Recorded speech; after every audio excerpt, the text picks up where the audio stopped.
Claro, estamos en los 50 años del concilio y se están preparando muchas. Así es. Y hay que rescatar justo... El Papa nos está pidiendo en el año de la fe el concilio, el catecismo de la Iglesia. Pues realmente el año 67, 1967, Landázuri, que venía del concilio, y había sido uno de los padres conciliares, quería que el concilio llegara a Lima.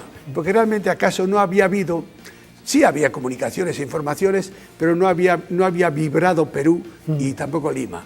Entonces organiza una misión. Vienen 300 misioneros de España, en parte religiosos, a predicar la misión que se fue preparando. Y a mí me pide que me encargue de animar los medios de comunicación, que en ese tiempo no eran como ahora. Todo teníamos que hacerlo, por supuesto, en vivo y en directo, como ahora en este momento. No había grabaciones previas ni cosa parecida. Y de hecho conseguimos una colaboración de los medios de comunicación. El título era muy bien bello, ¿no? El título, como eslogan pusimos, el concilio llega a Lima. Qué interesante. Yo recuerdo que la encargada de, digamos, de la promoción, de buscar la imagen, el logo, andaban los peritos, pero al final salió de unos cuantos de nosotros y nos pareció eso. Y realmente el concilio llegó a Lima. Y los artistas en televisión anunciaban, llega el concilio. ¿Quiénes son los padres conciliares? ¿Quiénes son los misioneros? Y se fueron por todo lo que en Lima era entonces. Las parroquias, las capillas, los colegios, las universidades, los centros de trabajo, las empresas y también los medios de comunicación. Yo creo que fue una llegada. Y para mí fue una experiencia. O sea, la misión, ¿qué fue?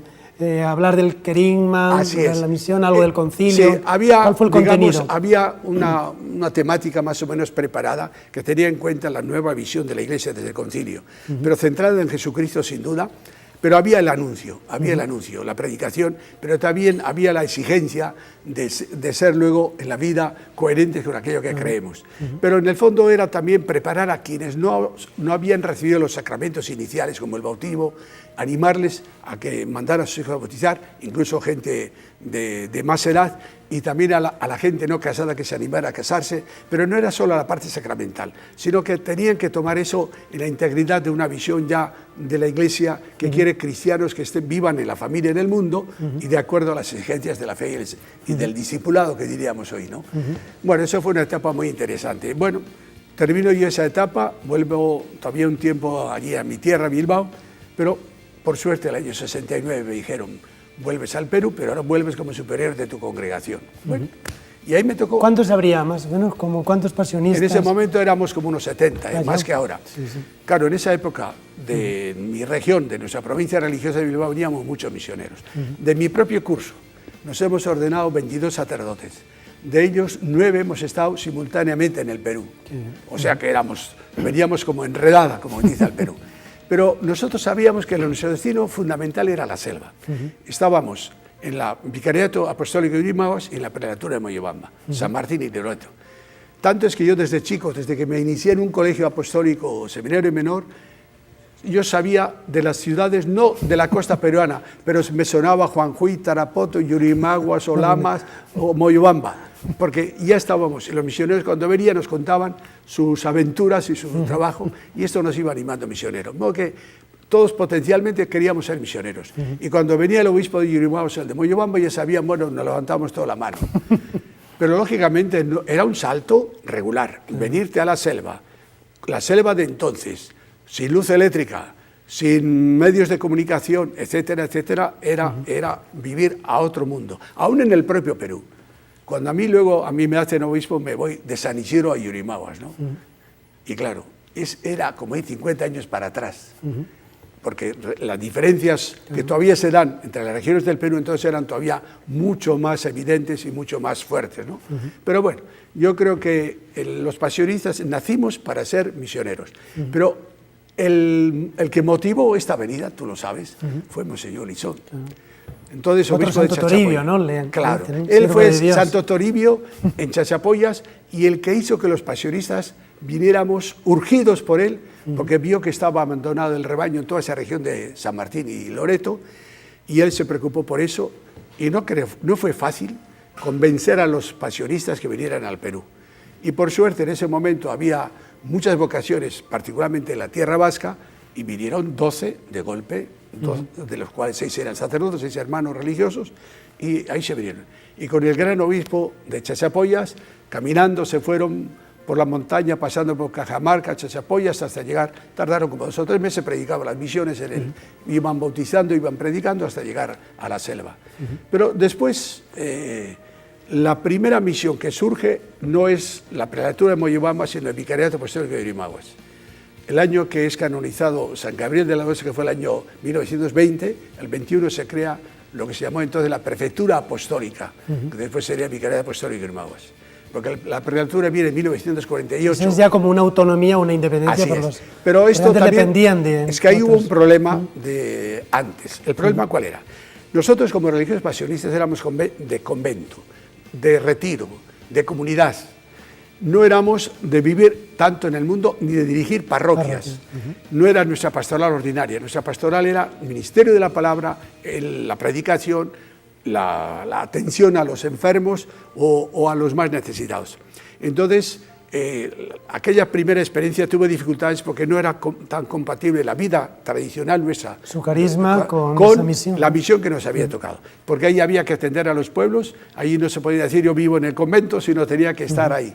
Entonces, en un momento dado, la congregación pensó que eso no era, digamos, nuestro terreno propio. Y hubo una orden de retirarse. Pero ahí es donde intervino Monseñor Lisón. Lo mismo que antes los había animado a venir, ahora también tuvo que trabajar mucho para convencer otra vez.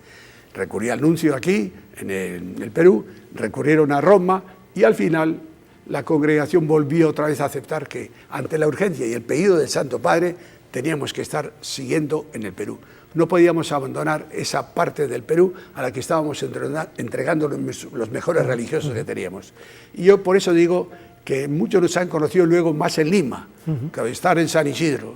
No es lo mismo que estar en Yurimaguas o estar en la frontera con el Ecuador, en el río Marañón, en el Pastazo del Morona, igualmente que en San Martín. Y sin embargo... Pablo VI decía que toda tierra es país de misión, ¿no? Así es. No, y eso lo he vivido. Y de hecho a mí me ha marcado eso mucho, tanto como joven pasionista, como superior, y mucho más, cuando me tocó ser el obispo de Yurimaguas durante más de 17 años. Eso sí que hay que contar, ¿no? ¿Cómo encajó? Porque hay algunos que dicen, a mí me gustaría que se enteren, ¿no? ¿Cómo es un obispo? ¿Cuál es la jornada? Claro que no es lo mismo en Yurimaguas que en el Callao, que ahora como emérito, ¿no? Así es. Pero bueno, la jornada de un obispo, ahí, ¿cómo sería? Yo ante todo, en Yurimaguas yo era un misionero más. Vivía con los misioneros pasionistas, junto al río Ayaga, cerca de la catedral. Mi vida era normal. Lo que pasa es que yo tenía compañeros que llevaban más años que yo, más experimentados, porque tienes que meterte en el río, y a lo que ocurra en ese recorrido que a veces podía durar varios días. Además, varios fallecieron, tienen mártires. De nosotros ha habido 4 misioneros pasionistas ahogados en los ríos, y luego, digamos, naturalmente, las situaciones de las enfermedades propias del trópico, que puede ser la malaria, paludismo y otras más. Pero, de hecho, esa tarea misionera, por eso el obispo no se diferenciaba de los demás. Que en el vestido pusieras alguna cosa diferente, pero además era igual. No, nuestra jornada, como siempre, ya era la primera jornada que la selva se levanta la gente muy temprano. Era nuestra oración de la mañana, en comunidad, yo hacía junto con la comunidad, y luego ya entrábamos en las tareas que a uno le correspondieran, eso en el centro de Yurimaguas, porque mis compañeros misioneros, igual que la misionera, estaban a muchas horas de días y de río, a los cuales yo tenía que visitar. Entonces, esa era una visita que sin duda era bastante complicada, pero bueno, era una aventura. Hoy se habla de turismo de aventura, se lo hacíamos nosotros siempre. Pero lógicamente llegabas a un pueblo, no tenías luz eléctrica, no tenías una cámara frigorífica o frigider, no tenías comunicación. Después ya nos inventamos nuestra radiofonía por frecuencia fija, teléfono ni pensar, aún en Yurimaguas apenas había una telefonía central, pero eso mismo te hacía sentirte, pues que tú eras libre de hacer la obra que Dios quería. En la parte religiosa, dedicados a catequizar a la gente, formar catequistas, era una de las tareas más importantes que hemos realizado. Igualmente los promotores, que podíamos llamarle promotores sociales, como también los promotores de salud, etc. Y luego la ayuda de muchas comunidades religiosas que fueron viniendo, asociándose a la obra de los misioneros pasionistas. ¿Qué congregaciones? Allí inicialmente las primeras fueron las Franciscanas Misioneras de María, que estuvieron muchos años, ahora no están, que acompañaron a los pasionistas desde el comienzo.